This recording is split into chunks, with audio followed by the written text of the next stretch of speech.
सो है गाइस, आज की वीडियो में मैं आपसे बात करने वाला हूँ किलानी सिंथेसिस या फिर किलानी फिशर सिंथेसिस के बारे में, जो कि एक बहुत ही इंपॉर्टेंट टॉपिक है BSc third year biomolecules chapter का। करते हैं वीडियो को स्टार्ट। तो सबसे पहले बात करते हैं आखिर किलानी सिंथेसिस या फिर किलानी फिशर सिंथेसिस है क्या। तो एक प्रोसेस है जिसमें हम एल्डोपेंटोस से एल्डोहेक्सोस बना लेते हैं, उसी को हम कहते हैं किलानी सिंथेसिस। मतलब एल्डोहेक्सोस को बनाना, उसी को हम कहते हैं किलानी सिंथेसिस। तो सबसे पहले बात करते हैं एल्डो मतलब क्या होता है। एल्डिहाइड ग्रुप, एल्डिहाइड ग्रुप, ठीक है। और पेंटोस मतलब होता है 5 कार्बन वाली चेन। 5 कार्बन वाली चेन जिसमें एल्डिहाइड ग्रुप लगा है, CHO ग्रुप लगा है, उसको हम बोलते हैं एल्डोपेंटोस। और 6 कार्बन वाली ग्रुप जिसमें एल्डिहाइड लगा है, उसको हम बोलते हैं एल्डोहेक्सोस, ठीक है। तो 5 कार्बन से 6 कार्बन बनाने की सिंथेसिस को हम बोलते हैं किलानी सिंथेसिस। और ये किलानी नाम के साइंटिस्ट ने बनाया। कैसे बनाया? उन्होंने 2 यहाँ पे चीज़ें यूज़ की, HCl और वाटर यूज़ करके उन्होंने ये प्रक्रिया की, और इसी प्रक्रिया का नाम है किलानी सिंथेसिस। आओ देखते हैं कि आखिर कैसे बना ये सब, ठीक है। मतलब 5 से 6 कार्बन कैसे बना, ये अब हम देखने वाले हैं। तो अब बात करते हैं इसके मैकेनिज्म की, आखिर ये चमत्कार हुआ कैसे, ठीक है। तो यहाँ पे मैं बात कर रहा हूँ, ये है मेरे पास एल्डोपेंटोस, ठीक है। अब एल्डोपेंटोस कैसे हुआ? ये एल्डिहाइड ग्रुप लगा है, और टोटल नंबर ऑफ कार्बन देखेंगे तो 1 2 3 4 5, जहाँ पे मैं नेमिंग कर देता हूँ 1, carbon number 2, carbon number 3, carbon number 4 और कार्बन नंबर 5। अगर मैं इसको लिखना चाहूँ तो कुछ ऐसे भी लिख सकता हूँ, क्योंकि एल्डिहाइड को हम ऐसे ही दिखाते हैं, C डबल बॉन्ड OH, ठीक है। तो ये सारी चीज़ें सेम रहेगी, इसको हम ऐसे भी लिख सकते हैं, इसीलिए ये इक्विलिब्रियम का साइन लगा है, ठीक है। तो अब जैसे ही हम इसमें HCl ऐड करते हैं, तब क्या होता है, हमें पता है कि CN के ऊपर रहता है नेगेटिव चार्ज और H के ऊपर रहता है पॉजिटिव चार्ज। अगर आपको नहीं पता था कि CN के ऊपर नेगेटिव चार्ज रहता है, तो बस एक चीज़ याद रख लो कि हाइड्रोजन के ऊपर ज़्यादातर केस में पॉजिटिव चार्ज रहता है, कुछ कुछ केस में बस नेगेटिव चार्ज रहता है, वो रहती है उसमें हाइड्राइड वाली बात, तो जो यहाँ पे हम नहीं करेंगे, ठीक है। आपको बस ये यहाँ पे समझ लेना है कि हमारा H के ऊपर पॉजिटिव चार्ज रहता है, और उसके बाजू में जो भी लगा हुआ है उसके साथ उसके ऊपर रहेगा नेगेटिव चार्ज, ठीक है। तो अब क्या करना है, देखो ये जो कार्बन है और ये ऑक्सीजन है, ठीक है। ये ऑक्सीजन है, ये कार्बन है। तो ये ऑक्सीजन जैसे इलेक्ट्रोनेगेटिव है, तो इस बॉन्ड को अपने पास खींच लेता है और अपने आप ऊपर नेगेटिव चार्ज को बिल्डअप कर लेता है। जैसे ही यहाँ पे नेगेटिव चार्ज बिल्डअप होता है, तो कार्बन के ऊपर आ जाता है पॉजिटिव चार्ज, ठीक है।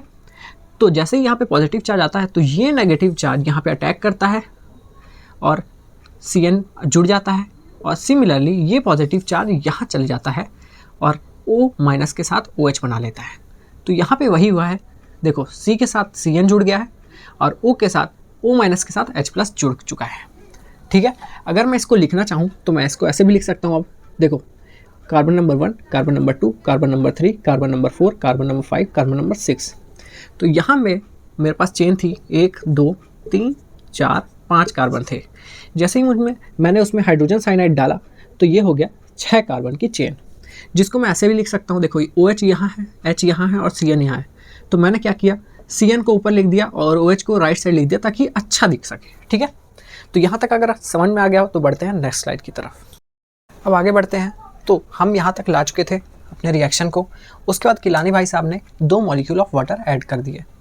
तो जैसे ही उन्होंने 2 मॉलिक्यूल ऑफ वाटर ऐड किए, तो यहाँ पे मेरे पास 4 H प्लस थे और 2 ऑक्सीजन थे H प्लस, ठीक है। तो ये 4 में से 3 हाइड्रोजन जाके नाइट्रोजन के साथ जुड़ गया, और यहाँ से NH3 बाहर हो गया, ठीक है। यहाँ पे इसके नीचे ये भी लिख सकते हो -NH3, ठीक है, -NH3 लिख सकते हो। और बचा हुआ ग्रुप 3 हाइड्रोजन जुड़ गया, और बचा हुआ 1 हाइड्रोजन और 2 ऑक्सीजन जाके यहाँ पे जुड़ गया, और इसको आप मिटा सकते हो बाद में, ठीक है। और इसको हम ऐसे भी लिख सकते हैं बाद में। फिर इसके बाद उन्होंने क्या किया, 1 मॉलिक्यूल ऑफ वाटर यहाँ से निकाल दिया। अब उसके बाद क्या हुआ कि हमने जैसे ही 1 मॉलिक्यूल ऑफ वाटर हटाया, तो वो कहाँ से हटाना है वो भी बहुत इंपॉर्टेंट है। कार्बन नंबर 1 और कार्बन नंबर 5 से हमने यहाँ से OH और यहाँ से H को हटा दिया, ठीक है। और ये जो ऑक्सीजन था बचा हुआ, जैसे मैंने इसको हटाया, तो आप देख सकते हो ये ऑक्सीजन के पास एक और वैलेंसी है, एक बॉन्ड कार्बन के साथ है, और एक ये दूसरा बना सकता है, और ये वाला भी कार्बन के साथ एक बनाया है और दूसरा बना सकता है। तो ये ऑक्सीजन ने इसके साथ बॉन्ड कर लिया, जो आपको यहाँ पे दिख रहा है। अब यहाँ पे होता ये है, जैसे ही इसने बॉन्ड किया तो अब इसको बॉन्ड तोड़ना भी पड़ेगा, ठीक है। फिर ये क्या करता है, वापस से ये बॉन्ड तोड़ देता है, और अगर इसको मैं लिखना चाहूँ तो ये फिर से ऐसे बना दे, अपने आप को ऐसे बना दिया। अब यहाँ पे भी नेगेटिव चार्ज आ गया, यहाँ पे भी नेगेटिव चार्ज आ गया।